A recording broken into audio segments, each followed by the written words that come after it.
What was your "I'm in a toxic family" moment?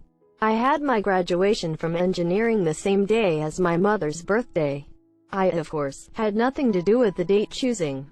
My mother said I ruined her birthday, so she scheduled her birthday party to be on my actual birthday. Her birthday is March, mine is August. That's dedication to being a asterisk asterisk asterisk asterisk asterisk. Hope life has been better otherwise. When my friend pointed out that most people are allowed to shower every day without having to negotiate it, that's so beep strange. It's the type of unnecessary strange that makes me want to smash faces in.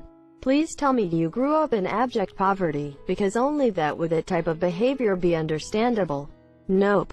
Average middle-class life. This continued until I was an adult with my own job contributing to expenses too. My dad screamed at me for 20 minutes when I was 11, called me a beep and told me to get the beep out of his house when I casually mentioned we seemed to argue more than other families. Oh my gosh, are you doing alright? My mom said I love you at the end of a phone conversation when I was 22 and I realized it was the first time she ever said that. My dad said he was sorry for something he did for the first time in 27 years a couple months ago. I still tear up a bit when I reread his text. Hey, people change. I'd rather have someone apologize than ignore it ever happened. Yay, it's amazing how much my dad has changed. He's still the same guy, but less of a get your beep together attitude and more, well, why did that happen? How is your mental health? Whenever something bad happens in my life, I decay why he took such a drastic change in a couple years, but I'm glad. Getting old can really wake you the beep up. Source: am beep asterisk asterisk asterisk old. When my ex-sister-in-law broke into my house and started painting my living room while I was at work. Apparently, she didn't like the color and that would just ruin her Christmas. Wait. What? When I moved in with my sew and noticed she called her family for things I would never call my own, for because she actually likes them and doesn't see communicating with them as an obligation, but rather because she wanted them to be part of her everyday life. This is something I noticed with my husband too. He talks to his family almost daily and has a good familiar relationship with his parents. I talk to my family twice a year and it fills me with dread. Doing family stuff with him is hard and it makes me uncomfortable to be around a normal family.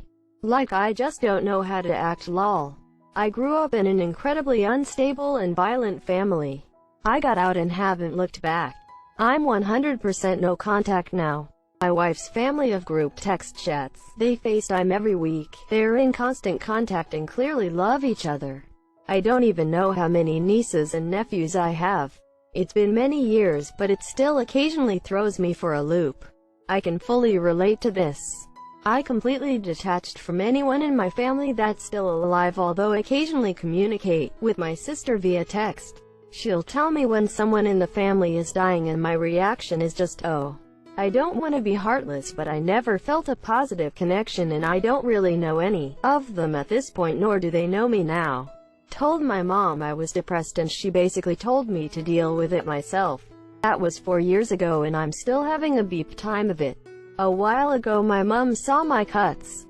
She pointed to them and said, "Ah," whilst pulling a sad face, then proceeded to carry on with her day. That's like a whole new level of insane. Yeah, it's pretty fucked. My first memory is of my parents fighting when I was 3. I remember my mom looking at my dad and yelling, "This is why we're getting a divorce." They separated when I was 2, but took some time to figure out custody, as well as the actual finalization of their divorce. My mom was always so angry and would scream, throw things, and tell me consistently she didn't want me around. I finally had a breaking point with my mom the day before I turned 17. We got into a huge fight and I finally realized that she was just taking out the aggression of her past on me. I realized she had been blocking out the abuse she put me through, and finally brought it to her attention. I know her mother was an abusive alcoholic and she kept perpetuating this cycle of abuse. What triggered the whole realization was when I dated someone for the first time when I was 16, and my BF's mom treated me like her own.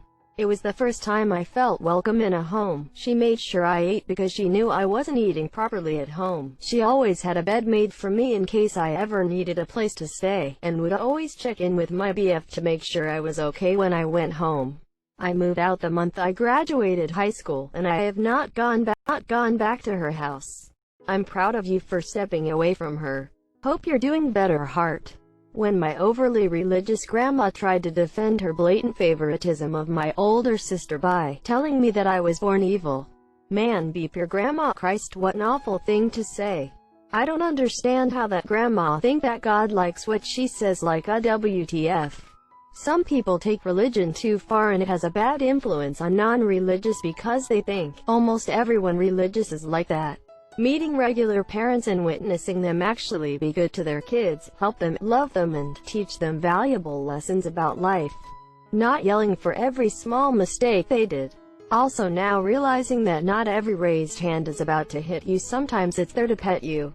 But unfortunately for me it wasn't the case. As a dad to a nearly 4-year-old, I can't imagine the mentality it would take to do that to a child. I am sorry to hear it happen to you. Hopefully later life has turned out better. Rooting for you. When I realized what beep was and that my family shouldn't be doing it to me. Not kidding, fucked up childhood. Stories like yours always break my heart. I'm so sorry you went through that, and I hope you're doing as well as you can. Years ago I was in the hospital after getting stabbed in the abdomen. Went under and the EMS had to bring me back. Woke up in the hospital full of stitches, but still alive. I had a really great group of friends that came throughout the weeks of my being there. To the point that I got my own room because it was disturbing fellow patients I shared a room with, and the staff were super nice about it. Only family member to visit was my younger sister. My mom, dad, other 4 siblings. None of them came, and my mom only phoned and communicated to me through the nurses, never speaking directly to me until I was back at home.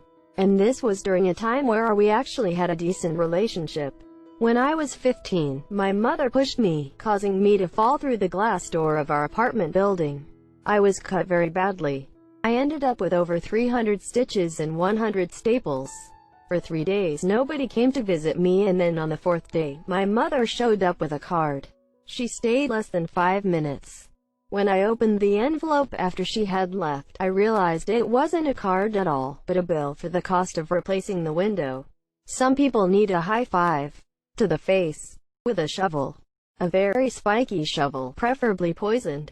My mom makes up lies, then makes me look like the liar. And this is why I haven't spoken to my mother in over a decade. My younger brother died of complications from COVID a couple of months ago, and I forced myself through a 10-minute conversation with her. 10 minutes of life wasted. When I got put in a children's home at 6 and the other kids there were scared of the stories I would tell about my home life. Gosh, that sounds terrible. I hope you're doing okay now. My father was extremely abusive in every way. Living like that since birth, I thought it was normal. Every time he'd tell me to do something, I would do it immediately, knowing how mad he'd get if I didn't. But every time I did something, he would get mad and say he didn't say to do it like that, he didn't tell me to do it all, and just wanted me to sit down and shut up. No matter what, I'd end up getting my beep beat. I would be so confused as to what I did wrong. I could have sworn I did exactly what he asked, but he said I didn't, and I would get so frustrated and upset with myself. If I could only listen right the first time, I wouldn't be getting beat all the time, I thought. So one day, I want to say I was 4, he told me to do something. And I felt this determination wash over me that I would hear and understand exactly what he said. I made sure I understood every word. I knew exactly what he wanted done. This I knew. I wasn't going to doubt myself because I'd made absolute sure I knew what he wanted in full clarity. I just need to stress I was absolutely 100% sure of what he'd said. And I went and did exactly what he wanted. And when I was done, he screamed at me about how that's not what he said. And while he was beating me, I felt comfort in the fact I knew I was right. He was wrong. And he must have been wrong all the other time too.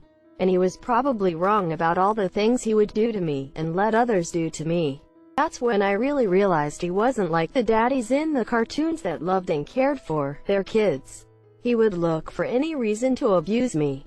Not long after I finally told my mom about all the abusing, by my 5th birthday I would never see him again. So happy ending. Also, beep asterisk that guy. Agreed, beep that guy. No child deserves that. Hope later life has been better. My birthday. I got you a pack of socks, but I realized I can get them cheaper from somewhere else, so I'm going to return them.